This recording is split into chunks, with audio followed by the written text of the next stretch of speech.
I'm in the mountainous areas. It's a gloomy and cloudy day. I'm just hanging out, kids, family, morning time, coffee. You guys know the drill. You guys that come out here, you'll follow a similar routine as I do.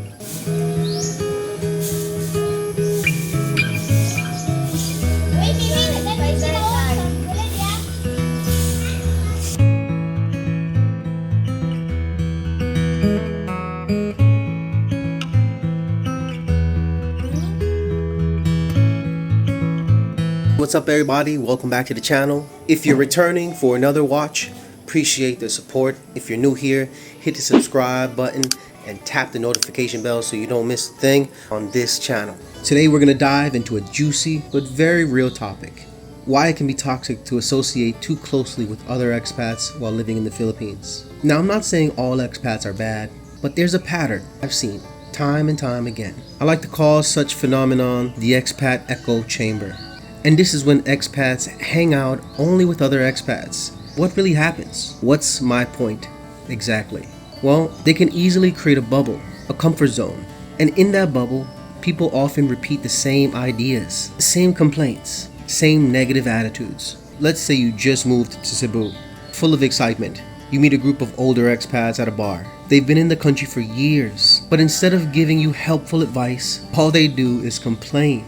Filipinos are lazy. Everyone's trying to scam you. You can't trust anyone here. These are the things that are echoed in this country among some expats in the expat community. If you hear this over and over again, eventually you'll start believing it, even if your personal experiences say otherwise. That's the danger, from me personally speaking, from somebody that appreciates the culture here and understands how things work here. Just because I've been with the people, I've never isolated myself away from the Filipino people, and I don't have more than 3 expat friends here. And some of these expat groups can slowly rewire how you see the people around you, and that could be toxic in of itself. Now let's talk about bitter expats. These are the guys who moved here hoping for a fantasy life and got disappointed, usually because of their own mistakes. Instead of owning up, they blame the country, the people, and even their own women. Let's say you're at a small expat gathering. One guy starts venting about how his young girlfriend left him and took half of his money. Now that sucks, and it does happen, and we can't condone this behavior. But instead of admitting he rushed into a relationship with no boundaries, he says all Filipinas are gold diggers. Now I don't want to judge anybody, and this is frankly the reason why I stay away from a lot of the expat communities outside of the few foreigner friends that I do have. And the few foreigner friends that I do have are similar to me. We appreciate, we understand, and we love the Philippines culture. But the worst part about it is new expat groups here. The expats inside these groups take these narratives as truths. This ultimately plants a toxic seed that can ruin their chances of forming real, respectful relationships with the locals, which is so important because the people in this country, they're so nice, they would give the shirt off of their back for even a foreigner. Your neighbors could be God-given angels sent from heaven if you treat them with kindness and respect. And even on YouTube, it gets really worse where these expats will sometimes go at other expats. For example, me, I put out honest content out there. I don't want any trouble or drama with anybody. But there are expats that troll me out there as well for no apparent reason. You can follow me on TikTok at Learning to Be Filipino. I really give genuine information out there for you guys. I don't get paid for any of this. It is genuine information from the experience that I've gained out here. But these bitter expats are like emotional vampires. They suck the optimism out of the room. Now, deep inside, they might be good guys. I've met a few of them, but in bunches, a different story starts to be laid out. Also, there's also a such thing as expats scamming other expats. And here's the dark side. It sounds crazy, right? You think people from your own country will look out for each other, but often it's the total opposite. Like I said, I get trolled all the time, especially because I'm younger.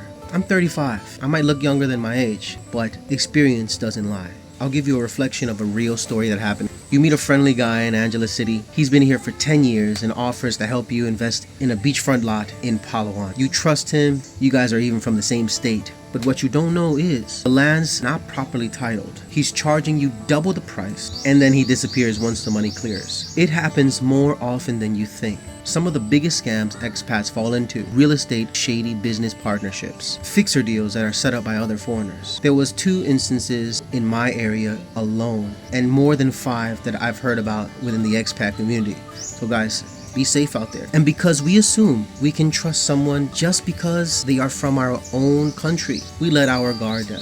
Now, we can't honestly say this is a retirement. It's more like an escape. The expat crowd can become an addiction, especially if you're running from problems back home. Now, how to avoid toxic expat culture? Here's how to keep healthy, I think, in my opinion, from the toxicity within the expat community. Be selective. Look for expats who speak well of the country, who've integrated, who are humble. Avoid the know-it-alls and complainers.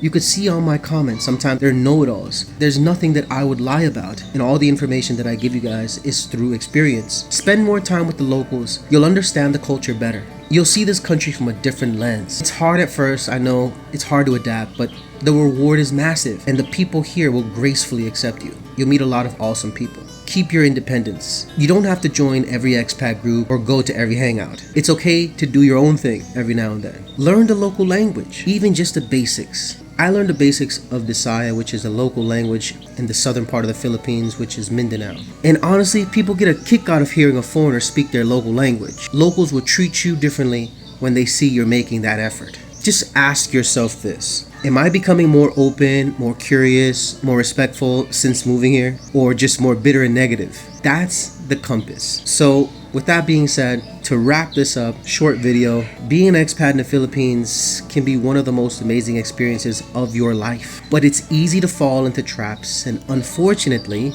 other expats can sometimes be that trap. Choose your circle carefully and don't let the bitterness of other expats color your experience. This is your story. Live it with intention. If this video gave you something to talk about, hit that button. Subscribe for more talks about life in the Philippines, and drop a comment. What's your experience with other expats and your life here in the Philippines? Let's start a conversation. Catch you on the next one. And remember guys, I accept any and every donations. It's all appreciated. You can hit the link down in the description below for Buy Me a Coffee. So with that being said, stay happy, stay smart. I'll see you on the next video. Know you used to love me. I know you got some